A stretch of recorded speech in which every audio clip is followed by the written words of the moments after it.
بسم اللہ الرحمن الرحیم۔ اسلام میں ذہنی اور جسمانی غلامی کے انسداد کی تاریخ میں آپ پڑھ چکے ہیں کہ کس طرح رسول اللہ صلی اللہ علیہ وسلم نے غلامی کو کیسے ختم کیا، لیکن پھر دوبارہ یہ غلامی شروع ہوئی اور یہ سلسلہ جاری رہا۔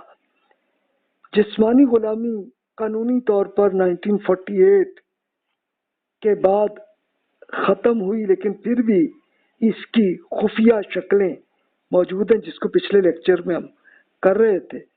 تو آج ہمارا ٹاپک ہے کہ نفسیاتی غلامی جیسی موجود ہے اور اس کی شکل کیا ہے۔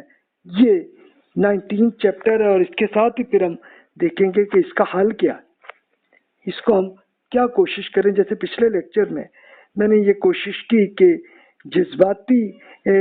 ایک جسمانی اعتبار سے غلامی جیسی شکلیں ابھی موجود ہیں، تو اس کو ہم جو کوشش اپنے بس میں ہے اتنی ہم کیا کریں۔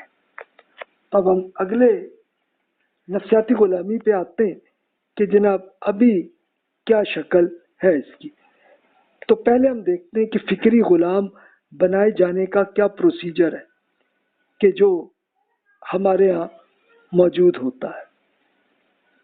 اس کے لیے کیا کیا جاتا ہے کہ مذہبی رہنما کو مقدس بنائے جانے کی مہم پہلے سٹارٹ ہوتی ہے۔ یعنی ہمیں اصل میں یہ تو پتہ چلے نا کہ نفسیاتی غلامی کیسے بنائی جاتی ہے۔ یعنی کوئی مذہبی رہنما چاہے وہ کسی بھی مذہب کے ہوں، اس کو بتانا کہ یہ جناب بہت مقدس ہے، کہ جیسے ہندو مت میں کہا کہ یہ اوتار ہے۔ اوتار کا مطلب کہ خدا ہے کہ جو اس کی شکل میں آ گیا، یا کرسچینٹی میں جیسے ہے کہ یہ جناب خدا کا بیٹا ہے، اور مسلمانوں کے ہاں یہ امام کہہ دینا، یا اس کو ولی اللہ، اللہ کا دوست کہہ دینا، اور پھر یہ جناب یہ اتنی ایک تو اس کو مقدس بنانا۔ اس کے بعد اگلا سٹیپ ہوتا ہے مقربین خاص کی ایک پوری ٹیم تیار ہوتی ہے کہ جو اس کی مارکیٹنگ کرتے ہیں۔ وہ بتاتے ہیں کہ جناب یہ دیکھیں کہ یہ پیر صاحب یا یہ امام صاحب، یہ فلاں، ان کی اتنی حیثیت ہے اللہ کے حضور، اور یہ سب کچھ ہے۔ پھر مقدس مشن کی تخلیق ہوتی ہے کہ کیسے اس کی پلاننگ کریں، کیسے اس معاملے کو چلائیں۔ پھر اپنے پیغام کو خدا کا پیغام بنا کر پیش کیا جاتا ہے۔ یعنی بات کچھ پیر صاحب کی یا مولوی صاحب کی، امام صاحب کی ہوتی ہے، لیکن کہا جانا ہے یہ خدا کا حکم ہے۔ اور عقل کے استعمال کی حوصلہ شکنی کی جاتی کہ نہیں جی عقل سے نہ ہی سوچو، بلکہ جیسے پیر صاحب فرما رہے ہیں ویسے اس پہ عمل کرو۔ اور پھر مخالفین کی ایک باقاعدہ کریشن بھی ہوتی ہے، یعنی جو بھی تنقید ان پیر صاحب پہ یا امام صاحب پہ کرے تو جناب ان پہ ایک باقاعدہ ان پہ منفی لے کے مناظرے جیسی شکلیں بھی آتی ہیں۔ پھر برین واشنگ کی جاتی ہے لوگوں کی، اور برین واشنگ کر کے ان کو باقاعدہ نفسیاتی غلام بنایا جاتا ہے، اور اس کے لیے مذہب کا استعمال کیا جاتا ہے، اور نفسیاتی غلامی کے آئندہ نسلوں کو بھی یہ منتقل کرنے کی کوشش کی جاتی ہے۔ اب یہ اس کے لیے خود پریکٹیکلی آپ خود وہ واقعات دیکھ لیں جو ابھی ہوتے ہیں، اور پہلے زمانوں میں بھی لوگ ایسے ہی کرتے تھے کہ رسول اللہ صلی اللہ علیہ وسلم سے پہلے، آپ سے پہلے بھی لوگ ایسے ہی یہ طریقہ اختیار کرتے تھے۔ اور اس کے لیے مین ٹول ہے پروپیگنڈا۔ یعنی پروپیگنڈا کا رول کیا ہے کہ جناب جھوٹ کو اتنا زیادہ پھیلا دو کہ عام آدمی اس کو صحیح مان لے، تو بس یہ طریقہ ہوتا ہے۔ اب اس کے لیے ایک باقاعدہ جو بھی لیڈر ان کی پارٹی کے ہوتے ہیں ان کو امام کہہ دینا، یا مرشد، یا ان کو پیر صاحب کہہ دینا، اور وہاں سے پھر ایک باقاعدہ ان کی پوری ٹیم بن جاتی ہے جو ان کے شاگردوں کی ہوتی ہے عموماً، اور وہ لے جا کے اتنا پروپیگنڈا کرتے ہیں کہ لوگ جناب ان پیر صاحب سے عقیدت پیدا کرنے لگے۔ تو یہ پہلا سٹیپ ہوتا ہے۔ اس کے لیے کچھ لے جا کے اور ان کے